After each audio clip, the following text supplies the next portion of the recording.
do it at home, the computer changes the font and rec style. Thank you. Right. Our first reading is from James chapter 1, 17 to 27.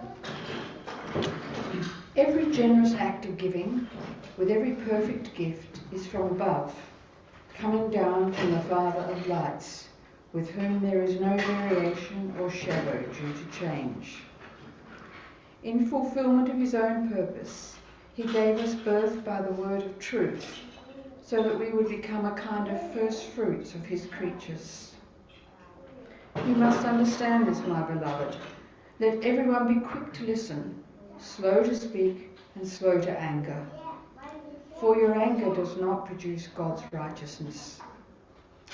Therefore, rid yourselves of all sordidness and rank growth of wickedness, and welcome with meekness the implanted word that has the power to save your souls. But be doers of the word, and not merely hearers who deceive themselves. For if any are hearers of the word and not doers, they are like those who look at themselves in a mirror. For they look at themselves and on going away immediately forget what they were like. But those who look into the perfect law, the law of liberty, and persevere, being not hearers who forget, but doers who act, they will be blessed in their doing. If any think they are religious, and do not bridle their tongues, but deceive their hearts, their religion is worthless. Religion that is pure and undefiled before God the Father is this: to care for orphans and widows in their distress, and to keep oneself unstained by the world. Now, the Gospel reading is from Mark, 7 various verses, you'll see in your handout. Now when the Pharisees and some of the scribes who had come from Jerusalem gathered around him, they noticed that some of his disciples were eating with defiled hands, that is, without washing them. For the Pharisees and all the Jews do not eat unless they thoroughly wash their hands, thus observing the tradition of the elders. And they do not eat anything from the market unless they wash it.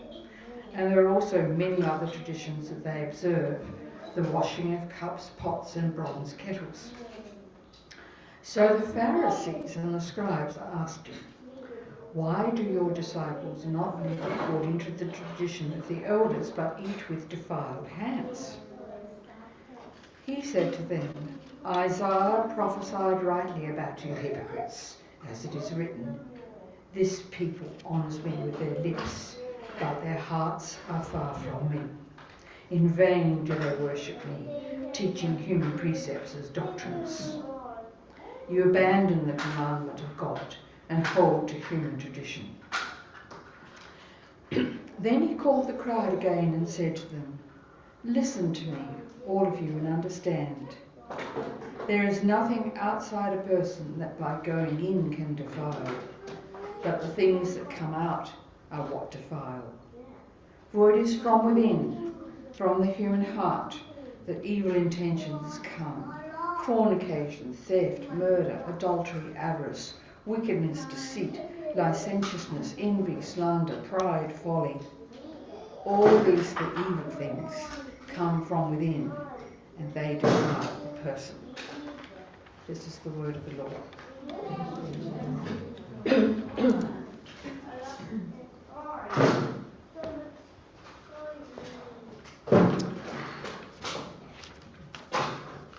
Well, there's a little bit to unpack in those readings, isn't there? The Gospel reading, this is not my sermon, just by the way. The Gospel reading,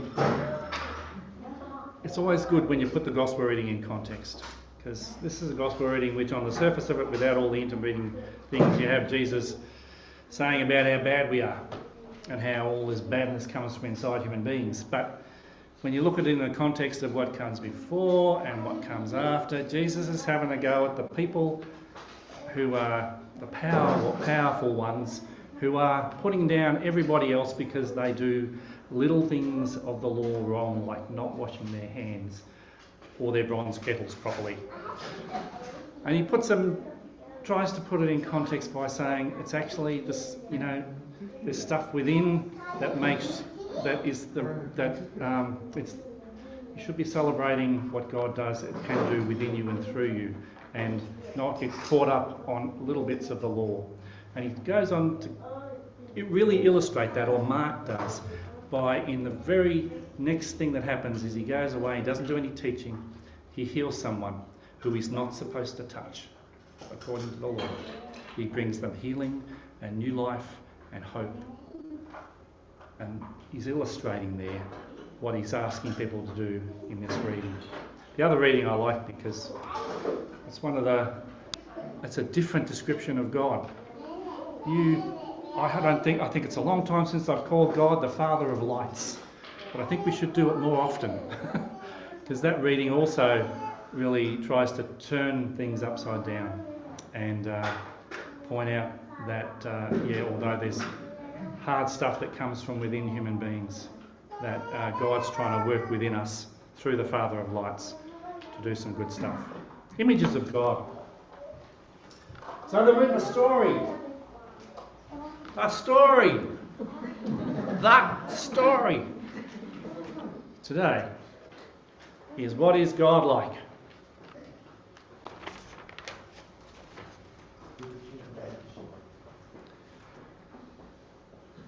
I've got to admit, I really don't know what to say often on Father's Day.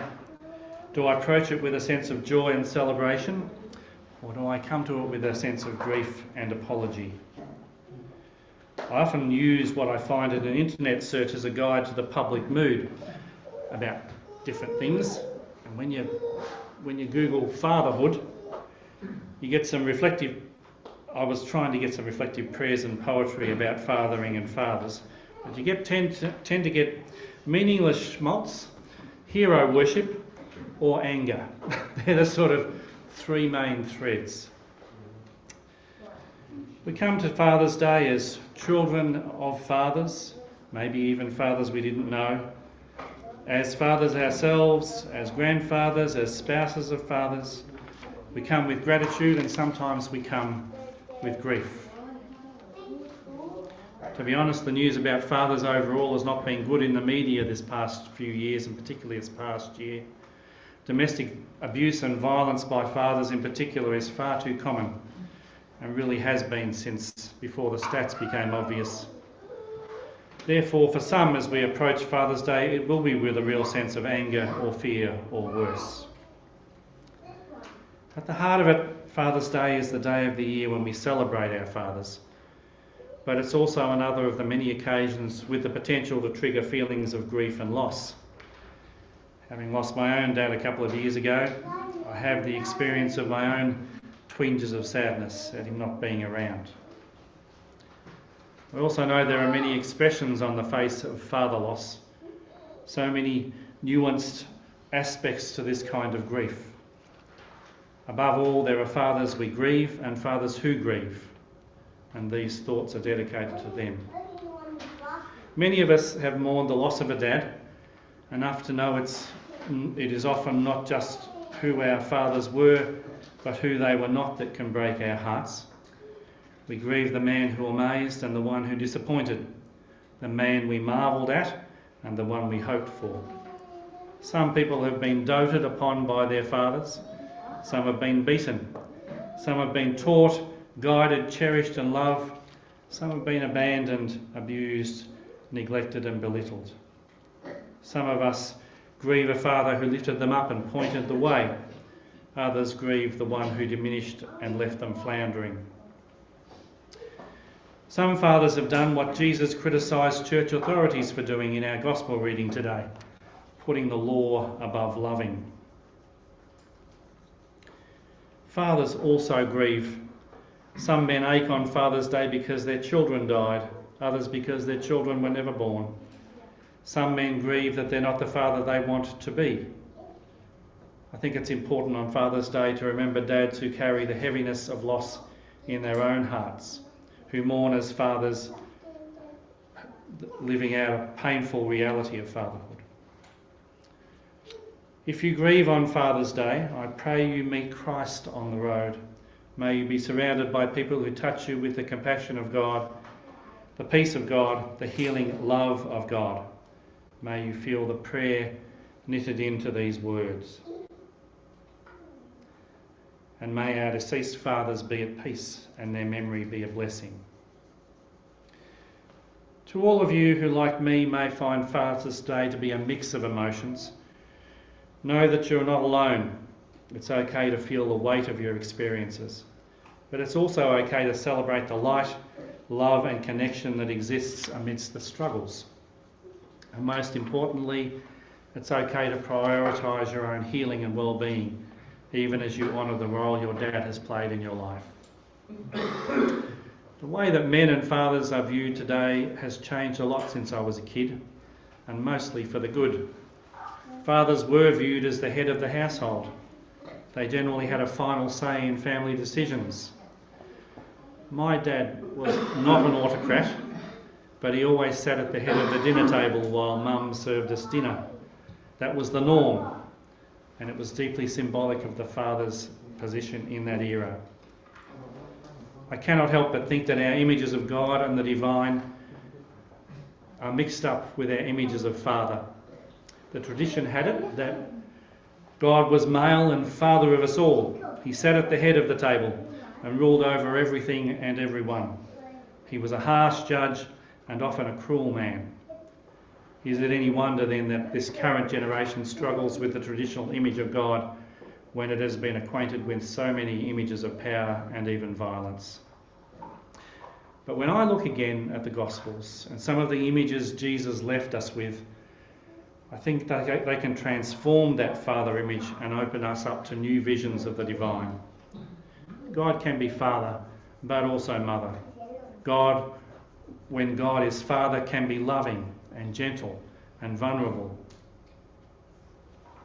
As today we celebrate communion, one of the symbols Jesus left us with was the communion. And when I think of the communion table, I don't think of the communion table as Jesus sitting at the head as the boss of the table.